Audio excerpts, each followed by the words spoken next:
All right, I got a very, very, very long presentation, but I'm gonna shoot it straight to you guys. So I'm gonna cover 192 slides in 60 minutes.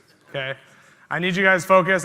You don't need to take notes. Again, we're giving you all these slides. We're giving you all the notes at the end. Something I noticed walking around the room, I see a lot of people answering clients on Slack. I see a lot of people writing on Google Docs for clients, not notes that they're taking for the event. I would be kind of understanding if it was a Friday. It's a fucking Saturday, guys. And if you're still working on client stuff today, you're being selfish because you are not giving that time towards your business. You've already flown out here. You've paid the money to be in this room just like everyone else. And I don't want you to let that go to waste just so you can answer a few emails and get some things out the way on a Saturday. Be present. The two speakers that just spoke, I mean, Nick told you his numbers, D didn't, but D was doing over $1 million a month 2 years ago. Imagine where he is now. And I see a lot of you guys sitting there not really giving it your full attention. It takes one thing to leave this room and to absolutely change everything in your business. And so I want you guys to treat it that way. Okay, so today we're gonna be talking about how to play bigger. First half of the presentation, I'm gonna cover some sales stuff. So I wanted, you guys know from seeing me speak in the past, I like to talk about hiring systems, building teams. That's what I'm all about. That's what I've been the last 2 years. I've been a CEO. But after talking to a lot of you guys, you're like, I'm like, what do you guys want? They're like, dude, we see the names that you close. How do you close them? So the closing part of this is not going to be some tangible, strategic stuff. It's going to be psychological stuff, okay?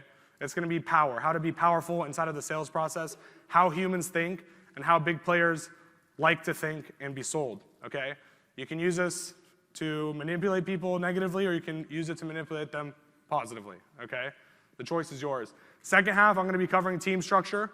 I'm gonna show you exactly how we plan on building the next 2-3 years and how we plan on going from 100 employees to 380 employees over the next 36 months and doing so efficiently. I know it's been a big topic, so let's get started. So look back in time, I'm gonna walk you through to show you that it is tangible.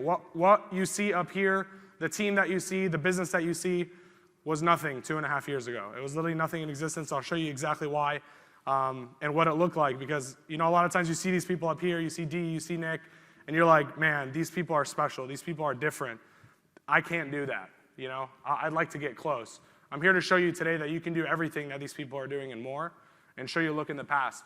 Then I'm going to show you the game itself from an overview, how this game works. I'm going to simplify it for you guys so that you can look at it a lot simpler instead of complicating things. I'm going to show you how we get big fish. Just for reference, we started a new department in July last year. That department did $580,000 in December. New department from scratch, zero revenue, July. I'm going to show you how we got the people to do that, how we put those systems in place, and step by step, all the mistakes we've done, how to do it with as little to no waste as possible, how to price for scale, and what we're planning over the next 2 years. So let's get going. Look back, August 2019, this is me. There's a bed on the left of this. I'm in my bedroom. This is where we were taking clients. I remember Fredo and I were working together solo. We were doing $30K a day in ad spend for some really shady info products, selling Forex courses. But that being said, this is 2019 in August, guys. This is literally what, like 3.5 years ago? No employees, no team members, nothing. Fredo was an intern. He's my business partner. He was getting paid $0 a month for a 2-year period before he was able to earn equity in our business. 2020, we are still in my parents' house. We elevated from bedroom status to basement status. We got me, Gabe over there. That's my beautiful wife, Terry, who helped us put this event together. And then Fredo's on the right. So there's 4 of us at this point. We have 1 VA overseas, January 2020. 2020, where's Josh? Where you at? Shout out Josh. Josh used to work for Welling Media at the time. I called Chandler, who was the CEO. I said, listen, dude, I want to know how you guys are building out content departments, how your business is growing. I want to come visit. How much is it going to cost? He said, I don't know. I've never done this before. I said, how's 5K sound? He said, deal. We drove up to Nashville, first time here in the city.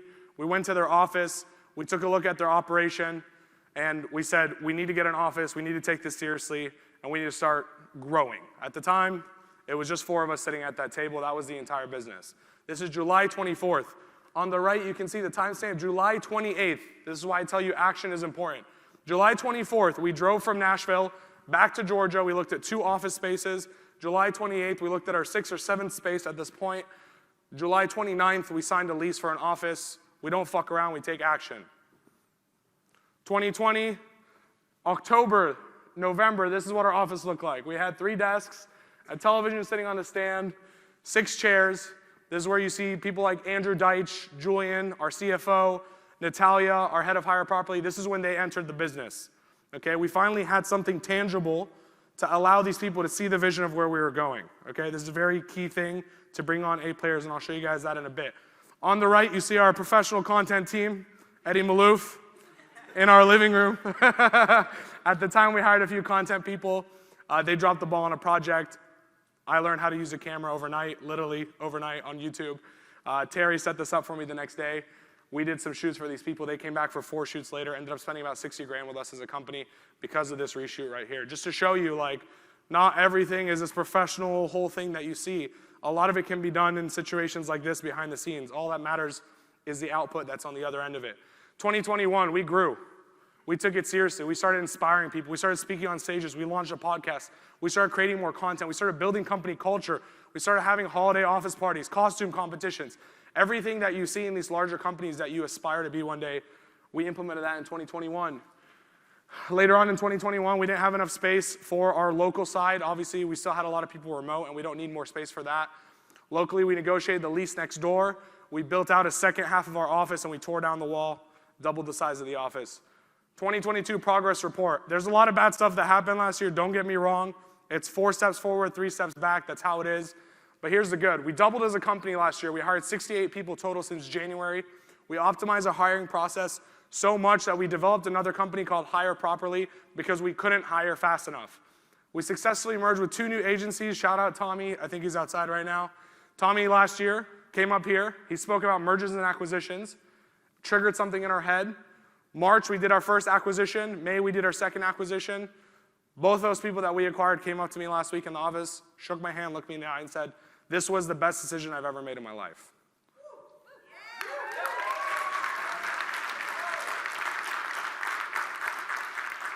This is a problem that you guys have. We still have ongoing.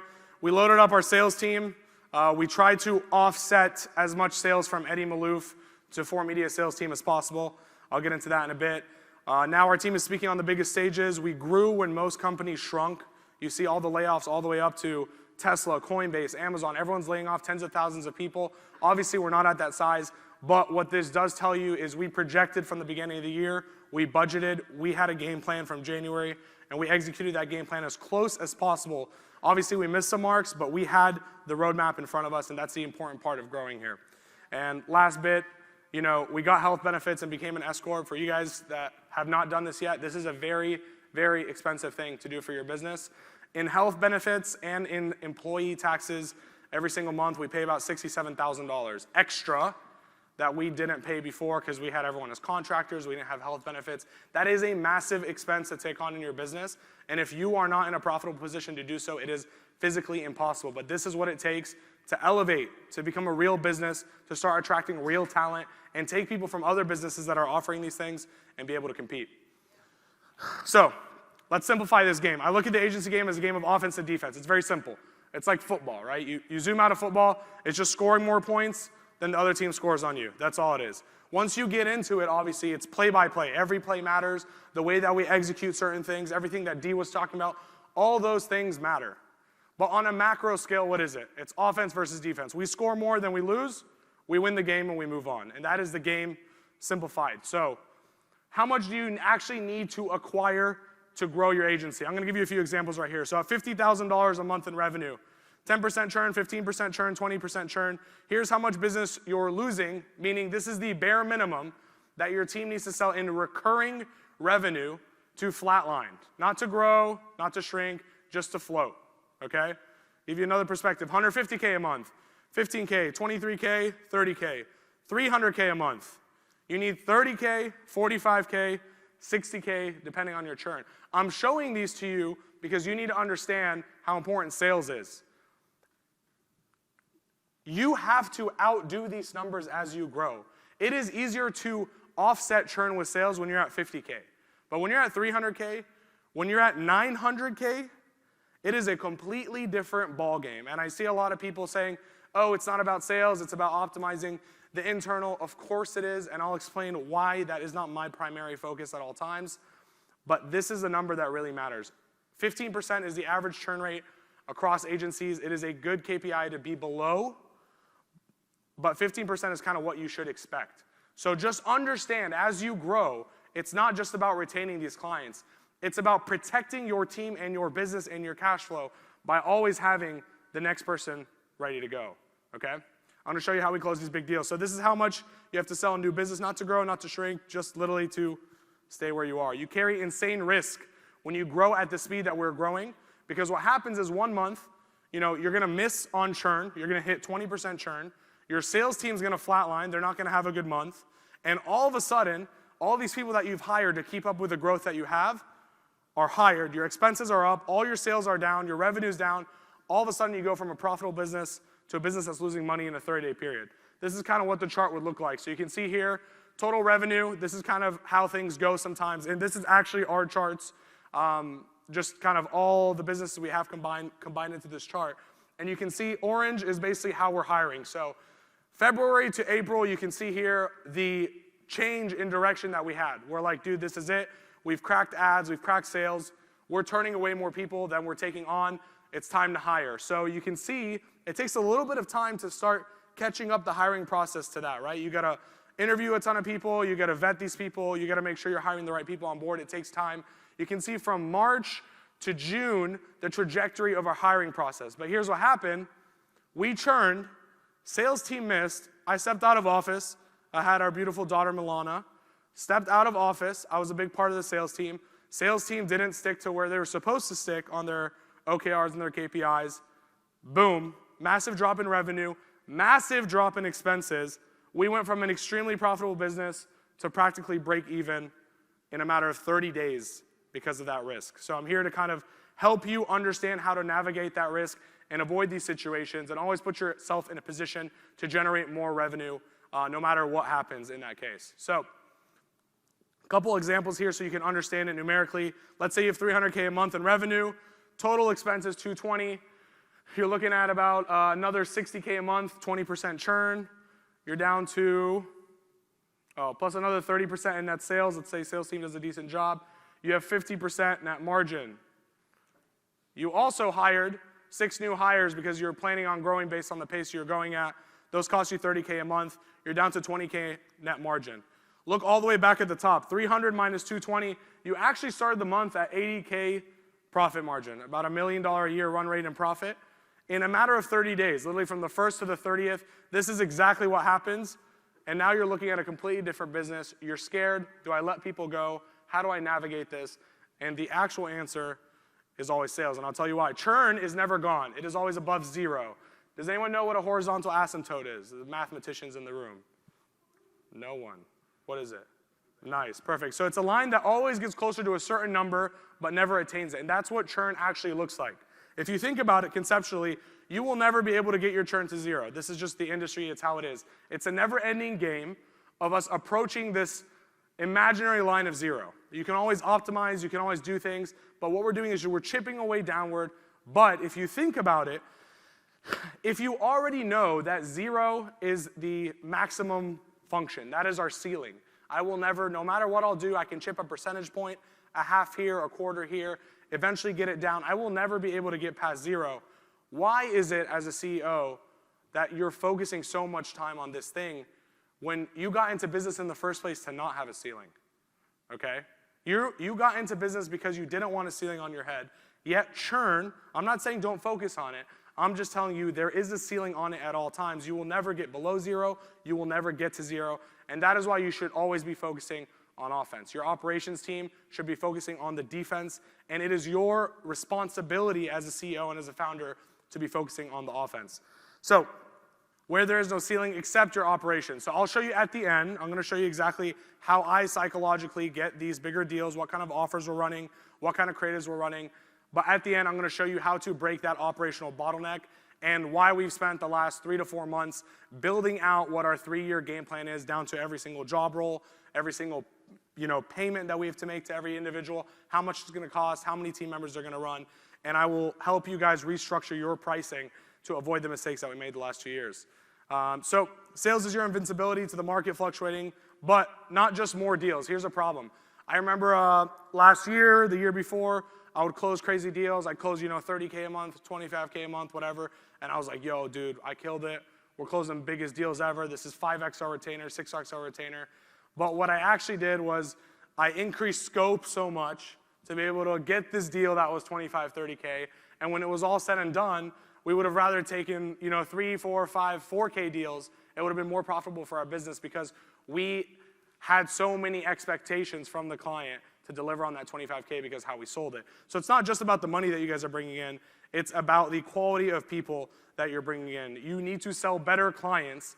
This will automatically reduce churn on the back end. If you notice, the main thing in Nick's presentation wasn't how they're running their systems, wasn't all these things on the back end. It was how do they set expectations on the front end to reduce the churn on the back end.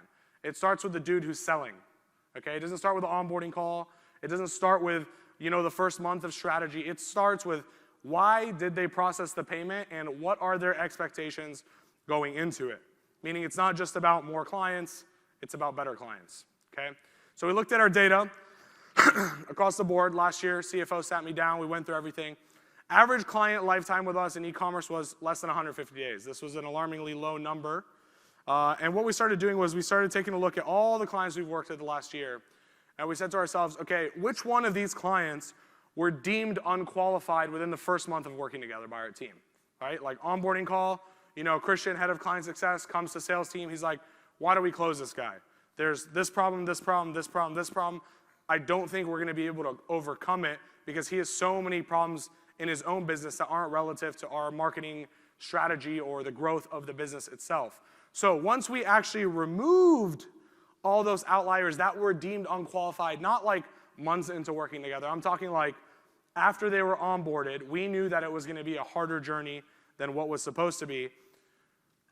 Client lifetime value went up to over 350 days. So just removing the bad clients that were deemed bad from the sales process, not from us working together for months, we're able to 2.5x the LTV of those clients. So again, I want to drill this point. It's not just about quantity. I'm in all these agency groups. I see people closing deals every single day. I got another one, I got another one, I got another one. That is not the answer, okay? I would rather have one amazing client that's paying me as much as 10 other clients than having 10 other clients that I have to spread myself thin and have too high of expectations, okay? And this is a shift we've started making in our business. I would rather have quality over quantity, and that is why we have multiple clients paying us 6 figures a month now, whereas in the past that was never a possibility for our business, right? So the key is not just closing more clients because that will put you on a treadmill. You get the point. You close more, you still churn more. You need better clients at the end of the day. So 4 parts to getting the sale. This is pretty obvious. I'll breeze by this for you guys, but obviously 1 is prospecting. 2, you get people to show on the intros. 3, you get people to show on the demos, which is the second call. And then 4, you actually close on the demo. I'm not going to focus too much on 1, 2, 3 here because we don't have a whole day to go through this. I'm going to show you the psychology that goes into me closing. I don't have a specific framework that I've written for my team. I just do this. It's been how it is. I close the deals that make us 6 figures a month. I close them on 2 calls every single time. It's always smooth. My closing rate's over 95%, and these are with some heavy hitters. ClickFunnels, 2-call close.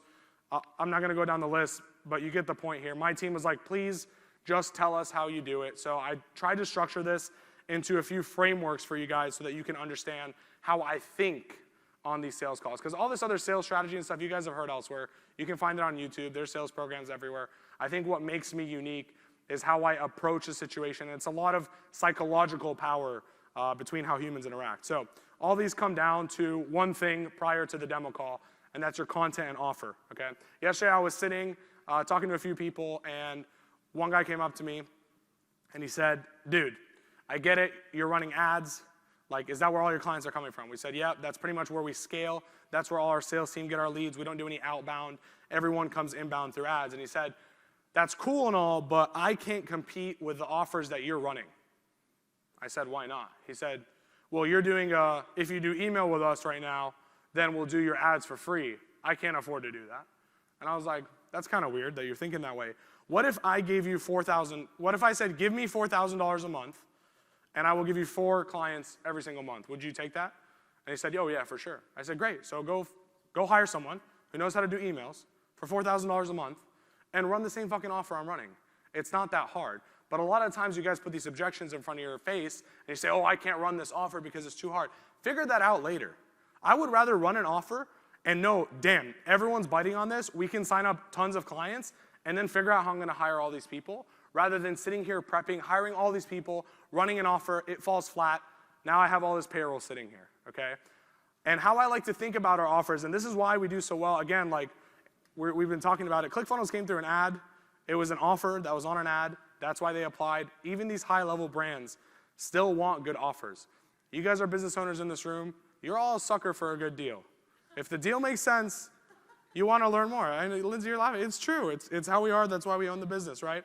And so it's important how we structure the offers. What I do internally is I look at our LTV numbers for services. I say, for example, email, Google, Amazon. These are the services where people stay with us the longest, okay? Facebook ads has the highest churn compared to those, so let's not focus on those. So what I do is I incentivize the free things that people want. For example, Facebook, Meta ads. This is what they think they need, okay? I incentivize those for free with paying us for the thing that I know they will stick around forever, even if they churn on Facebook. So if we bring in a client for email right now, you know, at $6,000 a month, and we give them free Facebook to get them in the door, and 90 days later, whatever reason, they leave on Facebook, great, it was a free service. I still am sticking a client for $6,000 a month on a service that has a 500-day LTV in our company. And all I had to do was just give them something else for free to get them in the door. Okay, the psychology changes here. And I think a lot of times, especially when we're small, we think about cost. Oh my gosh, how am I gonna do this? How am I gonna do emails? How am I gonna do ads? How's this gonna matter? What I need you guys to start focusing on is like, how can I give them something they absolutely can't say no to get them in the door? And if you guys believe in your business, you believe in the product that you're giving, you should have no problem making these kinds of offers to be able to generate these kind of clients, okay? Something really cool from the ad side of things, and this is what Andrew was talking about, the halo effect of content. This is why I challenge you guys to make more content as much as possible. 3/4 of our closes come from website forms, not ads. So all our ads lead to landing pages. Those people fill out forms on those landing pages. They go to the sales team. That's not where most of our money is coming from, okay? Most of our money is coming from people who are going to our website. And here's the exact path that they take. They see an ad with an offer. They go to the landing page. They take a look around. They say, you know what, I don't want to put in my information. This is just a landing page kind of sketch. They go back. They click on the profile on the ad. They go through our stuff. They say, okay, this is kind of interesting. Then they go to our website. From that, they do research onto our content. They read through our website. They see the people that we've worked with. And then they fill out a form on our website. This person at this point has spent 5 to 10 minutes doing their own discovery call on us as a business. When website forms come in, which we probably get, I don't know, maybe like 3 to 5 a day at this point, those people are like the hottest people for the sales team. Because they already know, they don't need to explain who 4Media is. They don't need to explain what the offer is, whatever it is. The last 2 people that we closed, I think today and yesterday, came in through an offer. They spent so much time going through landing page, Instagram, website, that they forgot there was an offer that got them in the first place. All of them signed up without the offer. They just took full price and signed on those services because it didn't matter anymore. The offer was just saying, oh, that sounds pretty good. I'm interested in that. Let me click. And the rest of it is where the money is made. Does that make sense? Does that make sense? Okay, great. So 4 parts of closing bigger and better clients. This is a psychology factor. Again, some things are going to be tangible. Some things are going to be frameworks for you to think and understand when you're in the closing process. Number 1 is trust. Number 2 is authority. These are not the same thing, and I'll explain why. Number 3 is collaboration. And number 4 is value, okay? Let's start with trust.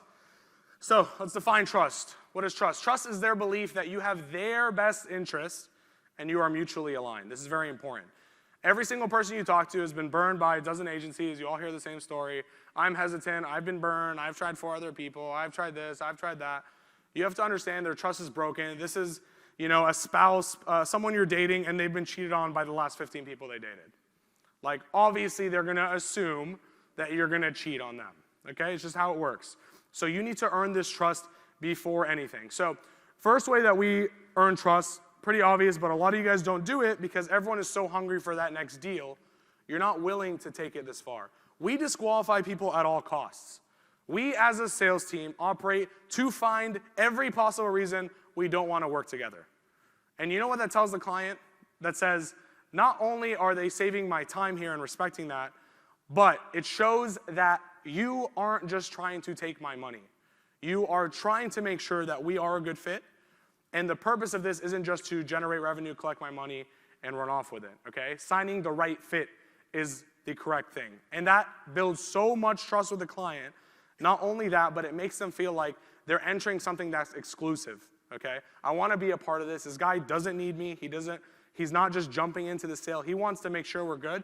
And so I feel safe and secure in this transaction process. This alone is what allows me to take someone from thinking they want to do one service for $4,000 or $5,000 a month to doing 3-4 services for $15,000, $20,000 a month. This is it. It is the fact that I've disqualified them all the way through, and I don't let them tell me what they want to do. I tell them what I think they should do, and that is the game plan. I draw the line there. So something important from a physical standpoint, does anyone know who like Gary Breck is? Like the 10X Health guy? I'm sure you guys have seen him. Cool. So he was talking about this concept, which is like your body radiates vibrations, even over Zoom calls and Google Meets calls and things like that. People can feel that, right? And so the strongest radiation that your body can do is actually the feeling of authenticity, okay? It is the strongest frequency that it releases and is 4x more powerful than love itself. Here's why it's important. Someone on the other side of that call, especially someone who owns a very profitable and strong business, will smell your bullshit from a mile away.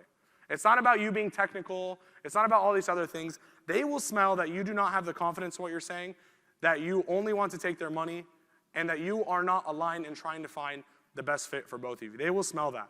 And so the more authentic you are, as simple and as dumb as this sounds, guys, the more confident you will become, and the more that will apply to the other person. So question yourself. If you do not feel this on your sales calls, if you're hesitant, if you're shaking, if you don't have that kind of confidence, is it something in your product that needs to be improved?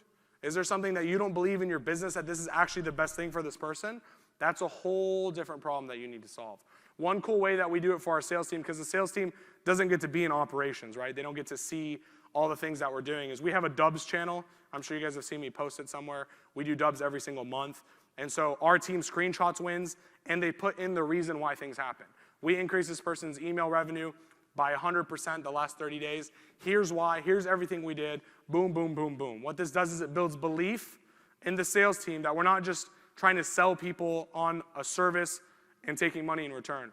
We are genuinely looking at someone's business and changing it. And when the sales team knows that 100% inside of their heart, the authenticity of that feeling radiates to the other person, and it becomes a much smoother sales process.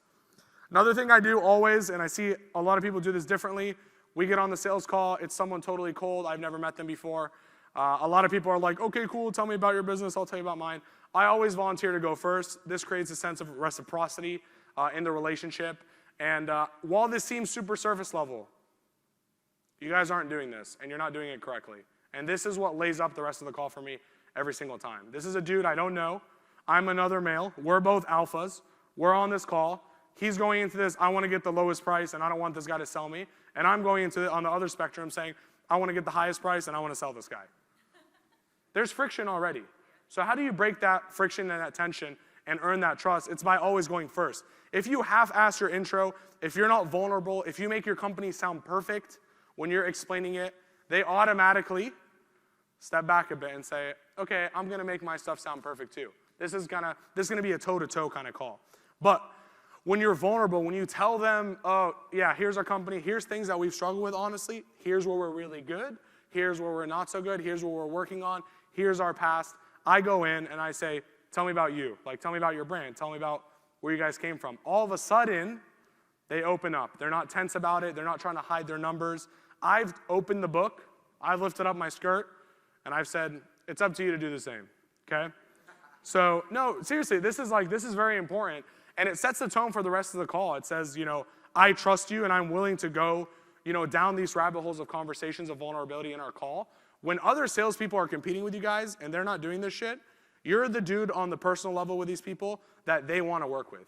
They want to be able to openly have these conversations as owners of their brands, as opposed to sitting behind a wall, not sharing things with you, and not allowing you to receive the information you need to make the best decision for them. So you going first also allows you to extend the discovery. When you go first and they go second, in their head they might think I'm going to give them a 30-second response, I'm going to give them a minute response. But when you're already off the table. Your turn's done. It's only their turn. You can turn that 30-second response into a 10, 15, 20-minute response just by asking questions. They start talking, oh, okay, wait one sec. Tell me more about that. Like, what happened there? And then they go down that tangent. And then they go back to the story. And then they go down that tangent. And all of a sudden, because I've gone first, I've already reciprocated that. I've given that value first. Hey, I'm vulnerable. Here's everything that we have. Here's us as a company. They're so willing to answer those questions. And what they thought was going to be just a 30-second, short intro of their business or of themselves turns into a 10, 15, 20-minute portion of the call where I'm just asking questions. And they're giving me everything. What are your problems? Oh, what happened with this? Did you hire someone here? Oh, you didn't. Did you try an agency? Did you try something in-house? And they start giving me everything. And by the end of those 20 minutes, I know more about their business than anyone else and any other salesperson, because it's not just about the 15 to 20 minutes. It's about the level of information and depth that they're going in that time. And someone was talking about this earlier, D, keep the client a priority. It's the same in the sales process. You got to keep the prospect a priority. You got to listen, ask more, and solve. Do not oversell. This is the number one indicator that you will lose a deal, I promise you. If you make it sound like you guys are perfect, there's going to be no problems, you will take them over the moon to Jupiter, Saturn, wherever the fuck you want to go, they will not work with you. At least a logical business owner will not work with you because they understand that that is not the real situation. When you don't oversell, and you tell them the bad, and you tell them what to expect if things go wrong, and that things might go wrong, and it's not going to be perfect, and we might not see results till 60 or 90 days in because of X, Y, Z. You've not only set the expectations for your team to not have them hounding them from week one, why aren't we making more money, why aren't we making more money, but you've earned that trust with that individual because they've been in business for a while too. They know they have the game plan perfect, they go to execute, and things go wrong. It's just part of the process. So overselling and not making it sound like you guys have problems is the wrong thing to do. And I watch so many other people's sales calls, and you all do it. You all make your system sound perfect. You all make everything sounds glorious. But if you tell the bad news first, I promise you, they will put that to the side and they will start focusing on the good news. Think of it as a movie, right? You guys go to the movie. Beginning of the movie sucks. You're like, oh, this is kind of dry. Picks up, last hour, bomb, crazy ending. You're like, holy fuck, what a movie. You post it everywhere, you tell your friends. On the other hand, if the movie is good at the beginning and the ending sucks, you guys hate the movie, what a waste, don't watch it, blah, blah, blah, blah, blah. That's how people think. So deliver the bad news first. That earns trust. Then I take them to the good news. But here's all the things we've done. Here's what I'm thinking we do. Here's the opportunity that we have to create. It's the same in sports. It's the same in life. It's the same in sales, okay? Everything works this way. You give the bad first, then you give the good second, and you've earned that trust, and now they're more open to receiving the good feedback. Last thing, do not pressure sell. It creates pressure. You want to create pressure without creating pressure. I don't tell people, buy today. I find other ways to do it. For example, this holiday is coming up, and if we want to get in time for this holiday to benefit from this sale, we're going to need to start in the next 5 to 7 days if we're going to be able to make that happen. That's pressure, because that is opportunity cost to a business owner, because if they're selling something that's a great fit for Valentine's Day, well, dude, guess what? If you're going to sign up a week before Valentine's Day, we're not going to be able to take advantage of it. We need to sign up today or in the next 4 to 5 days. I have a spot next Tuesday open for an onboarding call where we can actually get ahead and maximize that thing that there is. So try to find ways to create pressure without actually creating pressure on that call. Does that make sense? It's a very small thing, guys. I promise you, it goes a long way. I tell my CFO exactly when people are going to close. I say, oh, he'll close exactly in 2 days. He'll send the money. Because I've created that pressure without creating that pressure. And in the back of his head, he's thinking, damn, if we don't get started by this date, we're not going to be able to take advantage of Valentine's Day, and we're not going to be able to generate that revenue. So important things. I don't close people on the spot. Again, if you're lower ticket, this is a completely different conversation. If you're selling people $1,500 a month, $2,000 a month, our automotive department, that's what we do. We sell people about $18.97 a month is what the average retainer is. I sell them on the spot. I don't let them get off that call. But if I'm telling you guys how to get the big guys don't want to be pressure sold. They don't want to make these decisions by themselves. They want to go talk to their finance team. They want to talk to their legal team. There's so many pieces in there. But if you have the trust with that person, they will fight their CFO to get this deal done. Does that make sense? Yes? Okay, cool. And last thing, stay in business for more time. That's really what it is. When you start telling someone, oh yeah, we've been in business for 4 years, then you tell someone 5 years, then 6 years, then 7 years, how are you going to compete with me when you guys are in business for 6 months? Like, if you're in business for 6 months, I'm in business for 6 years, and we're fighting for the same client, I'm going to win. It's just how it is. So I know this is pretty simple, but there's a lot of psychology to these things, and I need you guys to understand them because this is actually how I close people. It's not specific closing phrases. It is the psychology behind the trust and the authority. So authority isn't trust. Do they perceive you as someone of status? This is completely different than trust, okay? Do you make them feel like they are more important to you than they are, that you are more important to them than they are to you? Okay, this is a very important thing. And it goes back to dating, which I'll get into in a second. But basically, at the end of the day, if that person on the other side of the call feels like you need their business more than their business needs your marketing agency, they will not sign up with you. And they will pull teeth, and they will negotiate their way all the way down until they can. But if you don't, and you position yourself in a form of authority, which I'll show you how, you can take the conversation the way that you want it to. So next thing, talk about other opportunities, talk about other clients, talk about other things that you guys are working on. People like it when things are active. Andrew showed an example of the restaurant with a huge line outside and the restaurant that's empty. No one wants to go to the empty restaurant. Okay, and when you're on these sales calls and you're not talking about other things and other opportunities and other projects you guys going on, it makes it sound like you guys don't have anything to do except them. And so this gives them leverage to be able to negotiate with you guys, drag out the sales process and not sign up when you guys need them to.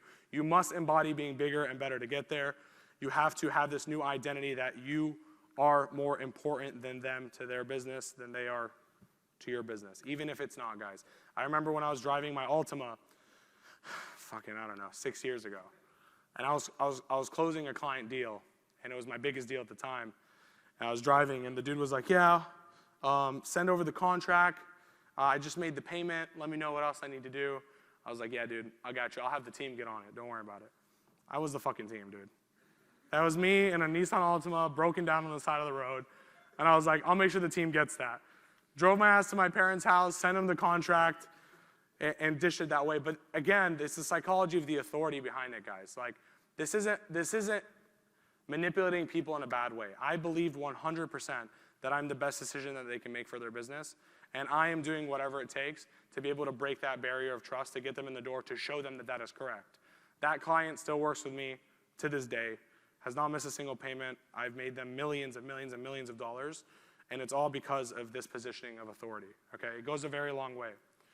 People don't like to be the only people working with you. It's like, again, it's like when you're dating a girl or a guy, if they know you have no other options on the table, now you have to give them more than they are giving you. You need to out-earn them because they are in a position of authority with you. This is just basic human psychology, and I don't think we talk about it enough in the sales process because that is how business owners think. The more status you have, the less you have to give for the same amount in return. The higher your status and authority, the less you have to explain yourself, the less that you have to negotiate, the less that you have to give in scope of work, the better your deals become, the less your team has to do to make more money. It all starts with the sales process, okay? You create this through content, results, and relationships. That's how you earn status in this game, okay? People go to us, like I said, they go through our content. They've watched dozens of minutes of time before they even get onto a sales call. My salesperson has status. He doesn't even need to be known. He's the salesperson at 4Media Marketing, and therefore he has status because of the content, because of the results that we have, because of the relationships that we drive. There is no better deal that I get than when someone emails or texts an intro, and the dude he introed me to already knows me. Oh, Eddie, what's up, bro? I already know Eddie, don't worry, we'll just hop on a call. That's the best because of the relationships that you develop. That's a position of authority. Prior to that email, I'm just an equal friend. Oh, Eddie, Eric, what's up? How are you guys? Then this guy comes in, he goes, dude, I have the best guy ever, hypes me up, intros me to the dude I already know. Now I elevate to a position of authority. Now this person goes from, oh, I know Eddie does marketing, to, dude, I didn't know you did this. I need to talk to you a little bit deeper, and we need to work together. So authority is very important. If they're big enough and they have you dealing with their assistant, this is some funny shit that I do, but I would highly recommend it. Big people, again, busy people, this is how it is. They have assistants. Don't take it disrespectfully. I used to be like, oh my God, he put me with his assistant. He doesn't respect my time, all this shit. I used to get bothered by it internally, okay? Busy people have assistants, and it's okay to talk to their assistant.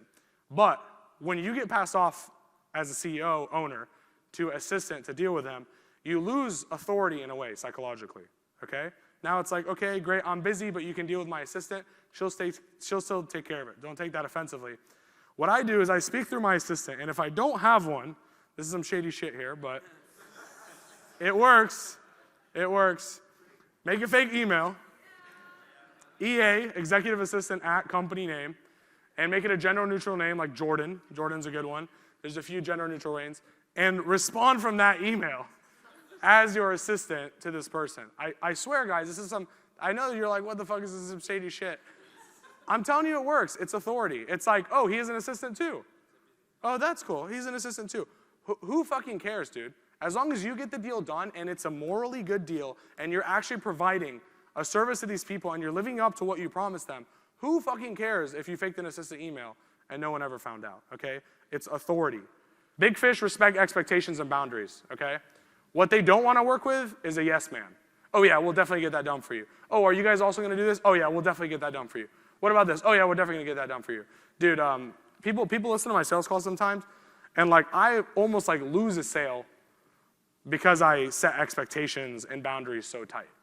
You know what I mean? They're like, oh, how often are you going to be working with you, Eddie? You won't be working with me directly, but I will be involved with the team and strategies. If you need me, you can reach me, but I will not be on most calls. You might never see me on a single call, and this is just how it is. My team is who you're hiring.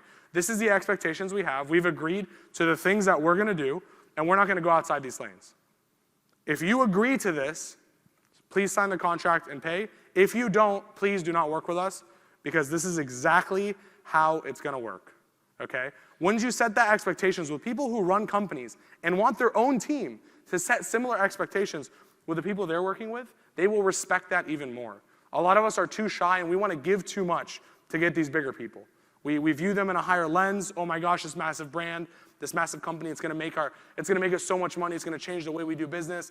And so you guys get a little desperate with it. But when you sit there and you lay those standards down from the beginning, these people of high authority respect you more for it. And they want to work with you because now they view you as an equal who's able to set those expectations. People who are novice aren't able to do that. They choke up, they're not confident enough, and they're not willing to lose a sale to make sure that it's within the right boundaries of expectations, okay? I had $0 in my name, and I was still doing this shit. I was like, yeah, if you don't want to do it this way, we don't want to work with you. No money whatsoever. But yeah, again, we're a team, and we need you guys to pull weight when we do. Mina, where you at? How long is our onboarding document? I showed you yesterday. 35 pages. I have these people fill out 35 pages to work with us. This is post-sale. And I tell them, this is the onboarding doc. Here's the sections I need you to fill. If you don't want to fill them, do not bother signing up. Steven, where's Steven? Is he in the room? Law by Mike, last person we onboarded in that category. How? Onboarding doc. What? Huh? Dude, 35 pages this man filled out. I showed Mina yesterday. He's like, what the fuck? Yes, because that's what it takes to work with us. And when you set those expectations on the sales call and you're willing to say, listen, don't give me this exuberant amount of money that we're talking about unless you're willing to do this, it sets that tone from the beginning. Not only does your team have more success with them, but these guys want to work with you even more. Okay? This is a very simple thing I need you guys to break past. I watch your sales calls and they don't go this way. Be willing to lose the sale to set the right expectations, and you will work, again, with better people. I'm not telling you you'll close more deals. I'm telling you you will work with people that will leave you much less frequently, okay? Next thing is collaboration. Very simple concept, but at a higher level, this is all they want to see. This is you and them on opposite sides of the table. You're green, they're orange. You just need to work your way to sitting next to each other and looking at something from the same perspective rather than sitting on other sides of the table. So high people want to feel like someone will think with them, but also for them. So what I do here is instead of, for example, jumping into conclusions and just people get on a sales call, we need Facebook ads. I say, no, we don't know that yet. That's what you think you need. And quite frankly, you might not know what you need because you've been in your business for so long and you still haven't solved these problems. So in order for us to work together, let me look at your business from the inside. I'll do an audit. I'll take a look at everything. And then I will come back to you with a game plan and a strategy based on what you're telling me. So now it becomes more collaborative. Now we're shooting ideas back and forth. we're pointing out opportunities that we have instead of just rushing into the sale. This is very important. But again, I also always point out possible bumps in the path. This is the reality. And if I don't give them the bad news, then they will never trust the good news. But if I give them all the bad news first, listen, I don't think there's opportunities here. I know I told you this is where we wanted to go. I looked at all the keyword volumes. It's not realistic that we even take this channel. I'm not going to take your money here. I think this is where we need to go. The trust is so high there because I just told them, no, don't give me $5,000, but let's work on this, that they don't even hesitate anymore, and they start asking me for what else can we work on together, okay? A players is obviously very simple, but you have to be sensitive. These are business owners. The dogs, like these are dudes making millions of dollars a month, and they are alpha, and they sometimes might be sensitive to feedback of any sort, right? So I always frame my suggestions a certain way. I always say, have you ever tried or considered? Rather than being like, you should do this, like Mino was saying, I say, have you ever tried or considered this? And just the way of asking that question is very important because it allows them to come up with all the reasons why that would work or not work. And then they see it from their lens rather than mine, and it starts becoming collaborative. Rather than me saying, you should do this, I say, have you ever tried this? Oh no, man, maybe we could do like this. And then all of a sudden, my seat moves from the other side of the table to sitting next to each other, looking at it from that lens and being like, oh, what about here? Have we ever tried this before? And then I start using the word we instead of you, and then all of a sudden, slowly, now we're sitting next to each other at the table, when every other salesperson is always sitting across from them. So when they go home, they evaluate these deals, they look at all the deals on the table, and mine's the most expensive, it doesn't matter. Because they feel like they're getting someone who's coming into their business, who's thinking with them, thinking for them, and collaborating ideas back and forth. And the last is value. So price objection, this is where I'm the most logical. I don't get emotional on these closes. I'm a very, very, very logical person. Sometimes it's bad, sometimes it's good. But this is my favorite one. I know a lot of you guys get this objection, so I'm gonna tell you how every single time I close it, someone else is doing this for less. So I literally sit down with them and I do the math together. I say, great, we're charging $5,000. How much are they charging? He says $1,500. I say, great, $1,500. So if we had to pay an average team member, what would you say an average team member is? He says 5K, great, 5K. If we had to put a team of people here, and let's say we took 10 of them, how many accounts do you think we can handle? I don't know, great, okay. So 10 employees, stay with me here, at 5K a pop is 50K, okay? How many accounts at $1,500 a month does that team need to handle for it to be profitable for the business? And then he starts running through. He's like, man, they probably need like 45, 50 accounts. Great, perfect, we're on the same page. So if that team needs 45 and 50 accounts to have people being paid 5K a month, how in the world do you think they're gonna do a better job for your $1,500 than our $5,000? Wouldn't you rather work with a team that's working with 10 clients instead of 30 clients, 40 clients? It's up to you as a business owner. And I'll tell you, the high-level people understand this. Once you numerically make it make sense, because to them, they don't understand. They've just been told agencies have ridiculous margins. They take so much money home. We overcharge for our services. It's just this awesome internet game where everyone's just printing money and taking it home. That's what they've been told, and they've been screwed by the ones in the past. But once you make the numbers make sense, I literally put it on a calculator. I share my calculator and say, let's do the math, bro. How many clients does it take for this team, if they're getting paid this much, to actually make a profit on the business? And I was like, great. So based on that, either they're having way too many clients, or they're paying a bunch of people $1,000 a month to do the job for you. What do you want? Is your business a cheap business that is worth having someone $1,000 a month running it, or 1 hour a week because that's the only time they have? Or do you want someone actually dedicated to your business to take it to that next level? Because that's why we're here. We're talking to grow. We're not talking to maintain. We're not talking to do some busy work. We're talking because you want to take your business to the next level. You make that choice and you tell me what you think. I swear every single time they close. Every single time, it is not an objection. It is literally logically impossible as a business owner to justify that expense. So another one, this is pretty cool. A lot of people are like, oh, I don't know if I'm going to front this money up front, blah, blah, blah, blah, blah, which is the way that I frame a lot of my objections, which is the same I did yesterday when the guy was like, you know, I can't run the same offers you run. You know, I can't give free Facebook with email. Well, dude, if you gave me 4K and I give you 4 clients back, would you take it? Oh, 100%. Well, that's the same logic here. I tell them, okay, great. They're like, oh, it's going to be 20K a month. Man, that's a lot. I go, okay, great. Well, let's look at it this way. If I told you, give me 60K now, so 3 months of 20K, If I told you give me 60K now, and in return, I would give you an extra 40K a month in 90 days, would you take it? Every single time. Oh yeah, no, of course. Great, what are we working on? I'm not even asking you for 60, I'm asking you for 20. It's gonna take 90 days for you to pay me the 60. Don't you think, based on everything we're talking about, that I can add an extra 40K a month to your business? You have to logically make sense for these people. It's dollars in and dollars out, okay? You need to make it clear that this is the best use of their money. Another thing I think a lot of people get wrong is negotiating. Negotiating is not about crushing the other person, screwing them, getting the best deal, whatever it is. The best negotiators find the best deal for both sides, okay? This is something we've been taught incorrectly our whole life. Who can negotiate the best? Who can drive down the dollars the best? Blah, blah, blah, blah, blah. The best negotiators make it work, make it make sense for both sides. These 6-figure a month deals that I'm telling you guys about that are paying us six figures a month, they are coming to us and saying, hey, our 6 months together are over. How can we extend for 2 years, 3 years? How can we lock in this contract for 2 to 3 years together, paying you 6 figures a month?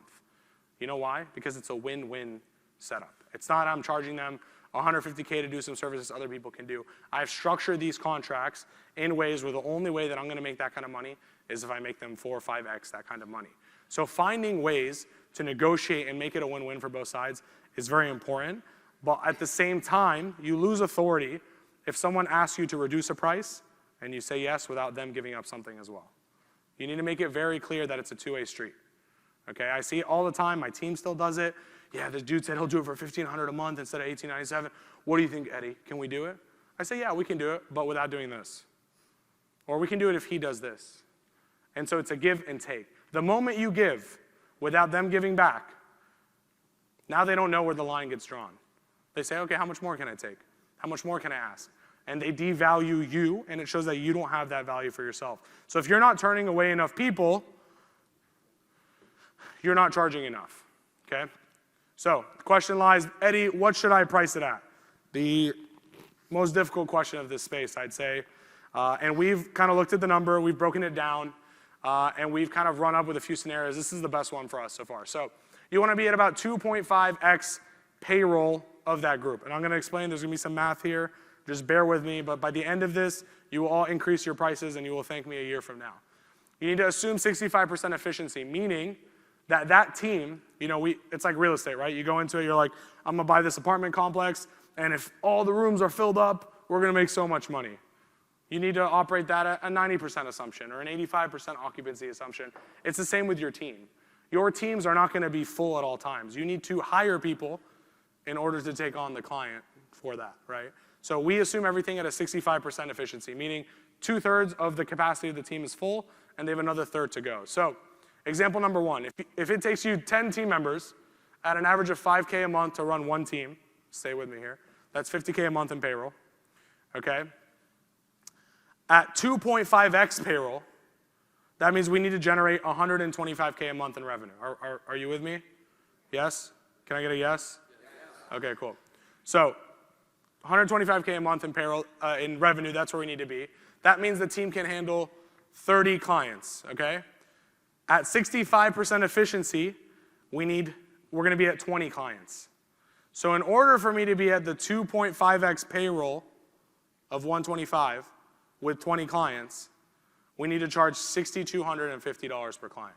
Does that make sense? Yes, no? Yes. Okay, I'm gonna give another 2 examples so you guys can understand, but we're gonna change different factors. So let's say we change efficiency to 80%.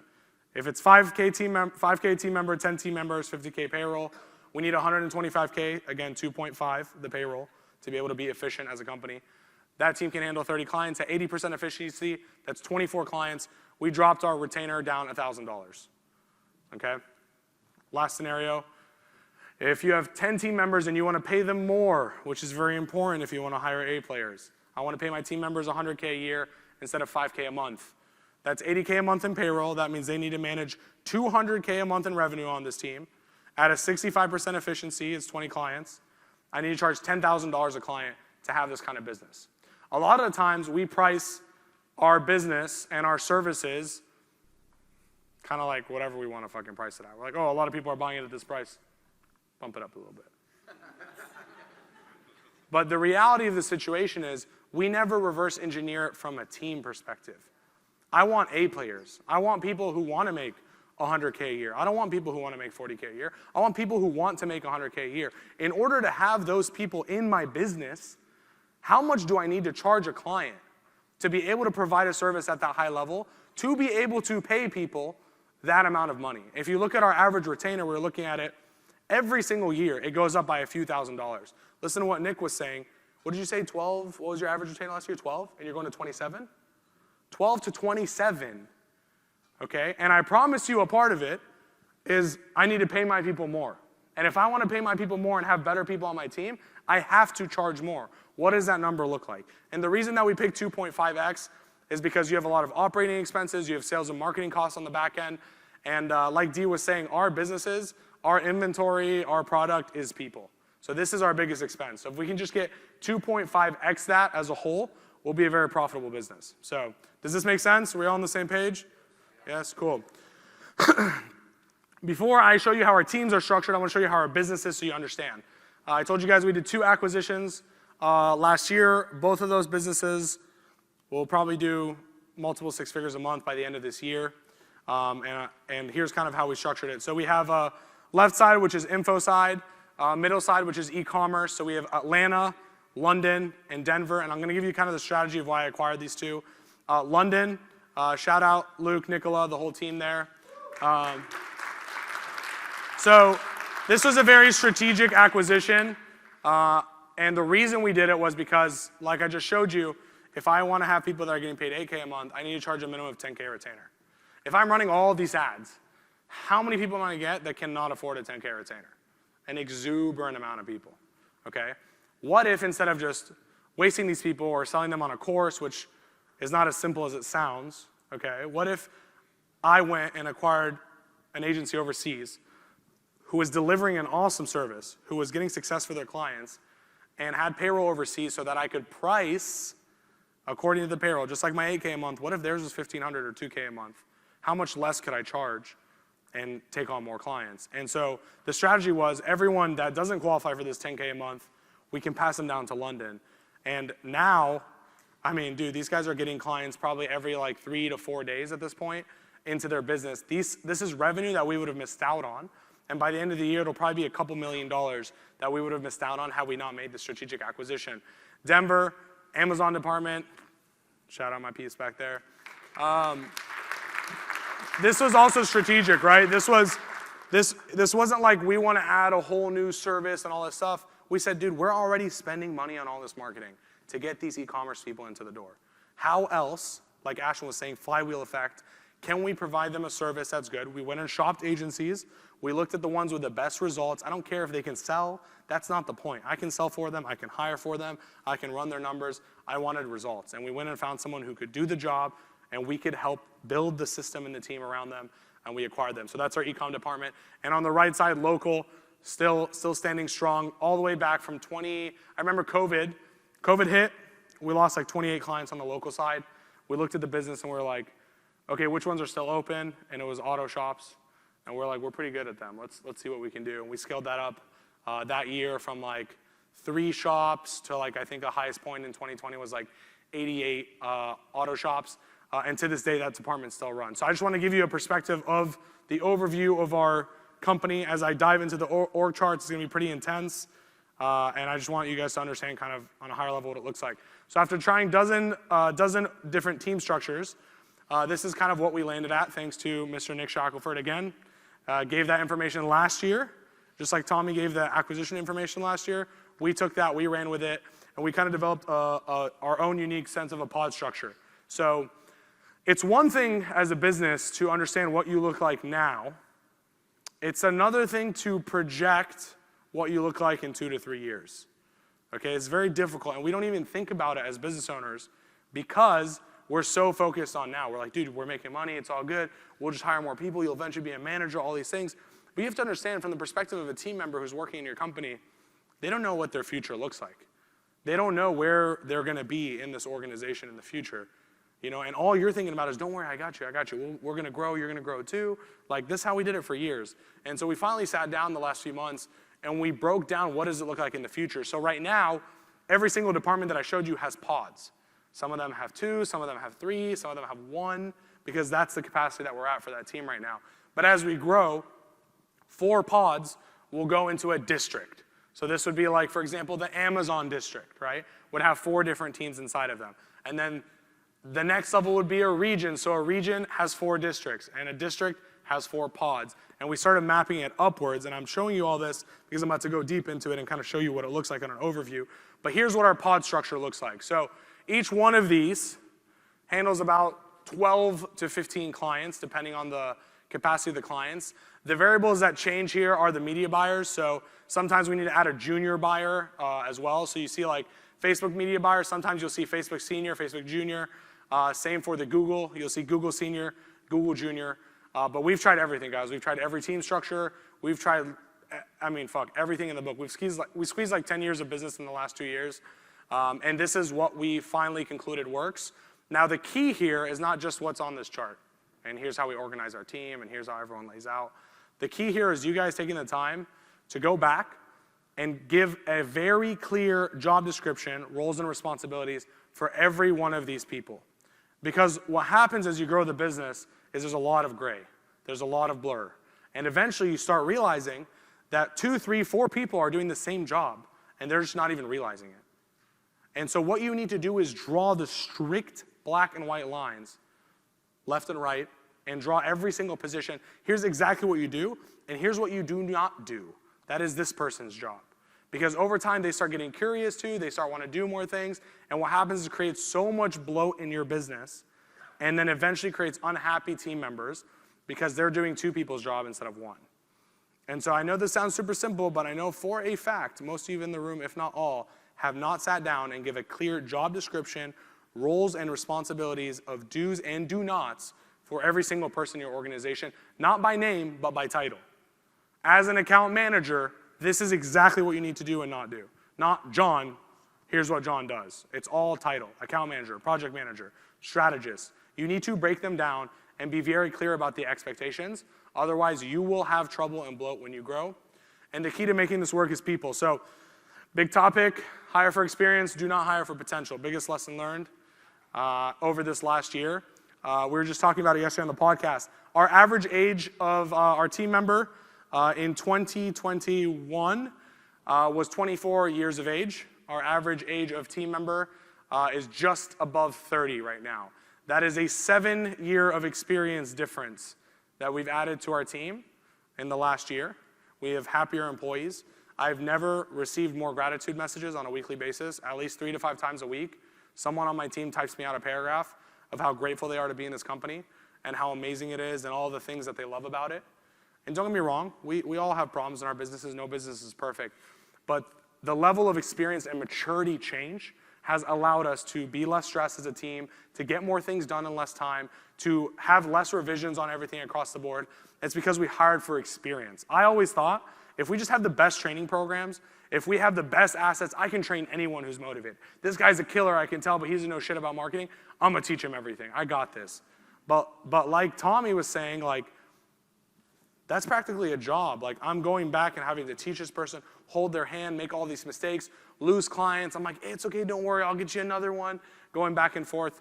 It's over now. We don't have time for that. Hire for experience, not potential. And the question Nick asked, if you're new, you don't have money, how do you hire on potential? How do you hire on experience if you don't have that money to give these people? So I broke it down yesterday. I thought to myself, how could I quantify this? I gave it 3 V's. These are the 3 V's that you need to acquire A-level talent, okay? First one's vision. This is very, very, very, very important. I told you guys I paid $5K to go to the day with Josh and Chandler, and we spent literally the first 5 hours talking about core values, mission, vision, all this shit, and I was like yawning. I was like, bro, like, can we just get to like how you guys sign up clients and like do their shit? That's what I'm here for.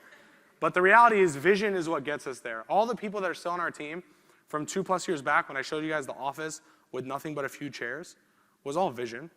I couldn't pay them what these big companies are gonna pay them. But I could help them see where we're going. And if you're a part of this, you're gonna have your own autonomy. You're gonna be able to make your own decisions. We're gonna trust you to help us build this thing together. And we're gonna be at the top of this whole thing as we build. Here's where we're going. This is a very clear direction. If you see it, jump on board. If you don't, it's okay.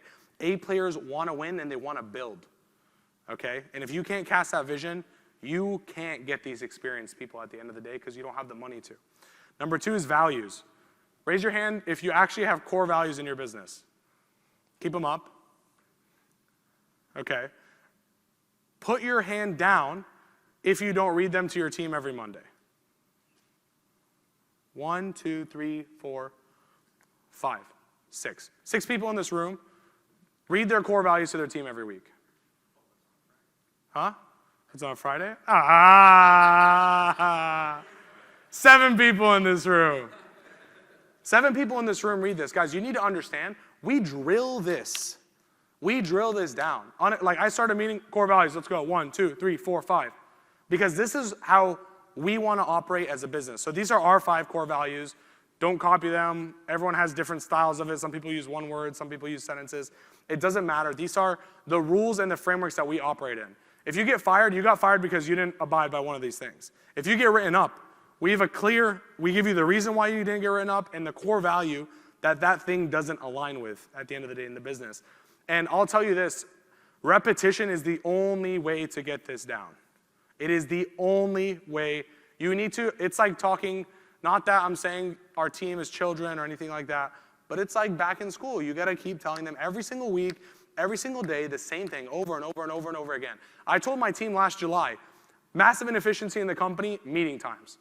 We do too many meetings. I need you guys to dismiss yourselves from meetings when you're not involved. I need you guys to cut meetings short. I need every meeting to have a description of every single person in there, what their job is, what the objective of the meeting. This is the only way you're running a meeting, okay? It took us 6 months to get to the point of drilling this down every single week, beginning of every single month on company-wide calls, to get to the point where I saw other people just dismissing themselves from calls, dismissing other people from calls. And all of a sudden, after drilling that in every single week, every single month, over a 6-month period of time, my team started embodying it. You started seeing it like Dee was saying, the nodes, right? You started seeing the bottom level people abiding by it, the people above them. And so that's the time that it takes. You're not just gonna write 5 of these things and then everyone's just gonna follow them. Every single morning meeting in departments needs to be led by this. Every single monthly meeting needs to be led by this. We do our boardroom meetings, they're all led by this. We go over our core values. And if someone doesn't know it, that's a massive problem because these are the frameworks that you operate by. And I'll tell you this, we never hire an employee without making sure we're very clear about how we abide in the company. Are we aligned here? If we're not, totally cool, bro. I don't think this is a good place for you. But if this all makes sense for you and you're on the same page, then let's work together, okay? That's how you get A players. And then the third one is velocity. Where are we going? And how fast are we getting there? No one wants to build this thing that's going to take us 15, 20 years to get there, okay? What is a 2-year plan? What is a 1-year plan? What is a 3-year plan in our company? So I was trying to show you guys, that little piece of the org chart, the pods. That arrow is pointing to that section right there, those 4 little blue dots right over it. This is what we expect our org chart to look like 3 years down the road with about 380 team members, okay? We are casting what that looks like forward. We're understanding each department's structure and where it needs to be. And you can bet next year I'm going to show you this and it's going to look a little different than it is today. That's just how it is. But we understand the velocity that we want to go. We want to get to this point in 3 years. And based on that, we need to hire this many people a week. We need to acquire this many clients. And we need to fix these inefficiencies to be able to get there. Does that make sense? Yes?